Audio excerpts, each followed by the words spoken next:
Today I'll show you an exciting sci-fi movie, The Fifth Wave. Watch out for spoilers. A courageous girl, sort of like a superhero, walks towards a shop with a big gun. This shop isn't like the usual ones. It's ruined and empty, like from a horror story. Her name is Cassie, and she's on a quest. As Cassie looks around the destroyed place for anything useful, she hears a call for help. Like any hero, she hurries to see who's in trouble. But then things get really intense. She meets a guy, and they both aim their guns at each other. It's like in westerns where the hero and villain face off. The guy, trying to show he's peaceful, lowers his gun first and asks Cassie to do the same. Cassie, being wise and cautious, checks if he's hiding something. It turns out, the guy is injured, but when he moves his hand, Cassie thinks she sees a weapon and, bam, she shoots. But, oh no, it was just a cross he was holding. Let's go back a bit. Before all this chaos, Cassie was just a normal girl. She was at a party with her friends, chatting about her crush, Ben, like any high schooler. After the party, she went home, said goodnight to her dad, Oliver, and her little brother Sam. Life was usual, with school and soccer. But then, something like from a sci-fi movie happens. Cassie and her friends see something strange on a phone, and suddenly, everyone is checking their phones because of some shocking news. A UFO appears in the sky, just like in alien invasion movies. At first, the aliens don't communicate.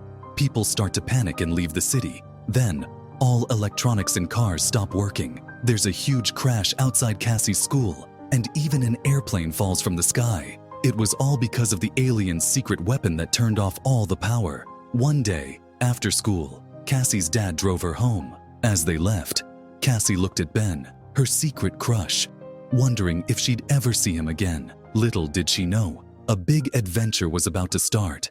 Not long after, while Cassie and her brother Sam were getting water, the earth shook hard. It was like the ground was furious, tossing trees and sending a giant wave after them. But Cassie was quick and smart. She climbed a tree with Sam, keeping them safe from the furious wave. This giant wave was a beast from the sea, destroying whole cities along the coast. It was the second terrifying attack from above. After the giant wave, a tricky sickness spread everywhere, making a lot of people really sick. Cassie went to her school, now turned into a place to help sick people, hoping to see her friend. But her mom, wearing a mask, told her that her friend was too sick to visit and sent Cassie back home. Soon, they had to say goodbye to Cassie's mom, who died from the sickness. Time went by, and Cassie, Sam, and their dad realized they had to leave their house. They packed their most important stuff and headed to a place where other survivors were staying. They got to a camp where people welcomed them, but also said that being safe was a rare thing now. That night, Cassie's dad had a serious talk with her about a gun. "Keep it with you and hide it," he told her, showing her how to use it to stay safe. Cassie was scared, but knew things were different now. Suddenly, one night, they heard a loud noise and saw clouds of dust coming their way. Out of the dust, army tanks and buses arrived, led by a man named Colonel Vosh. He claimed they were there to help, but they needed to split the kids from the adults. Cassie and Sam were put on a bus without their dad, who promised he'd be right behind them. Just before they left, Sam forgot his teddy bear. Cassie, being the best big sister, ran back to grab it. But by the time she had the bear, the bus with Sam was already leaving. Cassie ran as fast as she could, but the bus didn't stop. Colonel Vosh, a serious military guy, told the adults a scary story. The fourth dangerous attack had begun. Aliens, sneaky as can be, were pretending to be humans. These aliens could take over people, controlling them. The adults were scared, especially for their kids. But the colonel said the kids were kept apart because it was too hard to know if the adults were really themselves or not. Outside, Cassie saw her dad tell her to stay hidden. Right before a big fight broke out, a brave guy stood up to the soldiers, leading to a scary gunfight. Cassie ran to the safety of the woods. When she came back, she found a sad sight. Her dad and others were dead.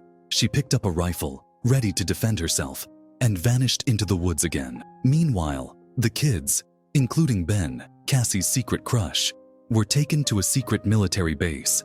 They were treated like numbers, not kids, and told they'd be soldiers in the scary war against the aliens. Ben was taught by Sergeant Resnick, a tough military doctor, that they were fighting against aliens hiding in humans. She showed him a shocking way to spot these hidden enemies and said the only way to beat them was to kill their human hosts. Ben, though unsure, followed orders, feeling the heavy burden of his decisions.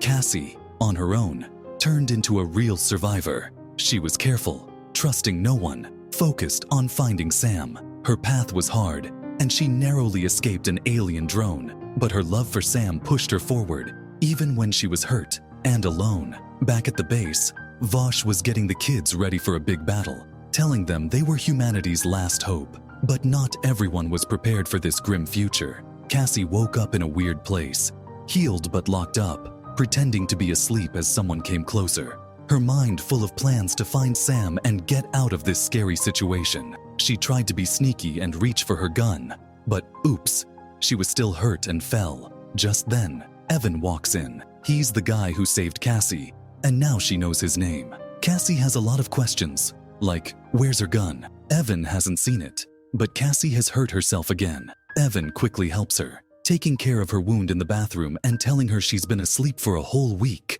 Cassie is worried about her brother Sam and asks how far away they are from the military base. Evan wonders why she wants to know, and when she explains about Sam, Evan tells her a bit about his own family.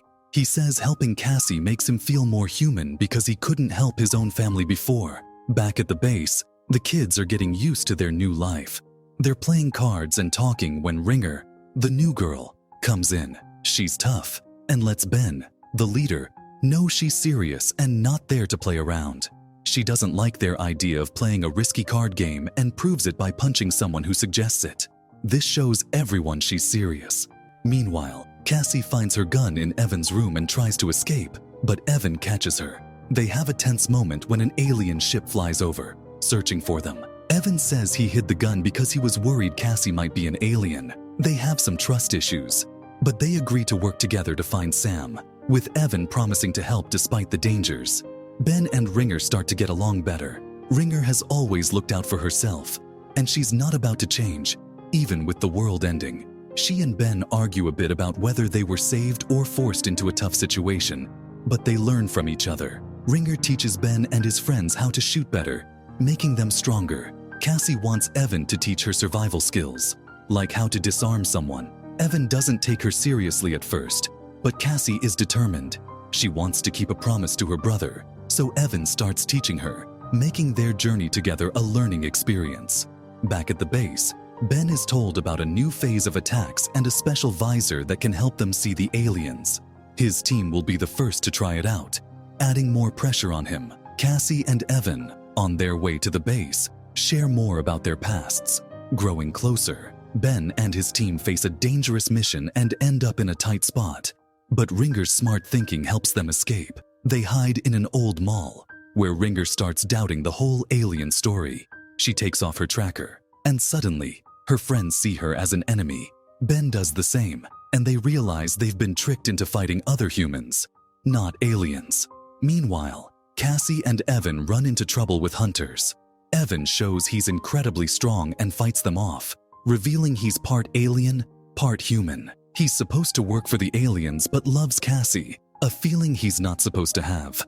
This love makes him choose to protect her over following his original mission. As everything comes out, Ben decides they need to act. He plans to go back to the base to save Sam and asks Ringer to help him pretend to be dead to sneak back in. On the other side, Cassie can't decide if she should trust Evan or keep going to save her brother. Even though Evan asks her not to, Cassie is set on her plan and warns him not to follow her or else. Cassie uses a smart move by pretending to trip in front of a school bus, which gets her into the enemy's main spot. Once there, she's ready for what comes next. When it's time to face what they call an alien, Cassie takes charge, fights Resnick hard, and makes sure she can't cause trouble anymore. With Resnick gone, Cassie takes off her tracker, changes her look, and begins a serious search for her brother inside the base. Meanwhile, Ben is talking to Colonel Vosh and finds out the harsh truths about what's going on. Vosh tries to explain their actions by saying it's all about surviving and human nature, but Ben doesn't buy it. Their talk is stopped by news of an attack inside the base, which is Cassie's doing, and this starts a lot of chaos. As alarms go off, Cassie makes her way through the base, trying hard to find Sam. Then she bumps into Ben, and after a tense second, they recognize each other. Ben tells Cassie the scary truth. The army they thought they were helping is not good, and Sam is in big trouble. Trusting Ben, Cassie decides to work with him to save her brother.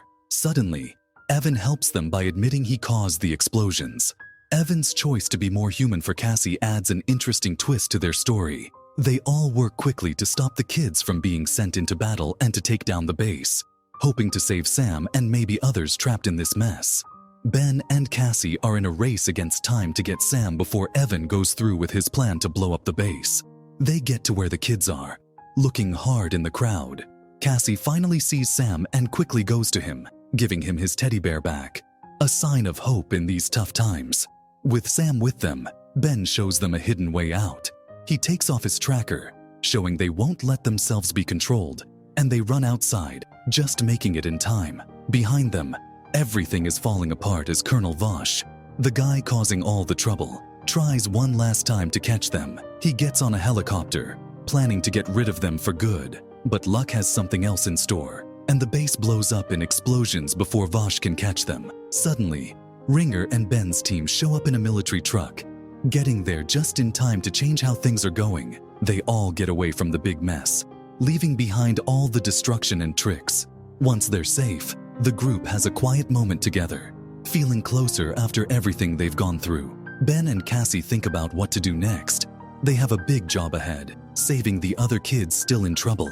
Cassie wants to do something but isn't sure how to start.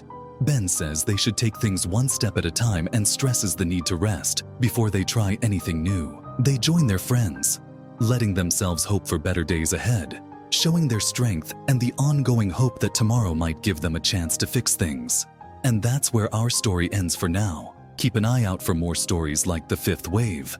Thanks for watching.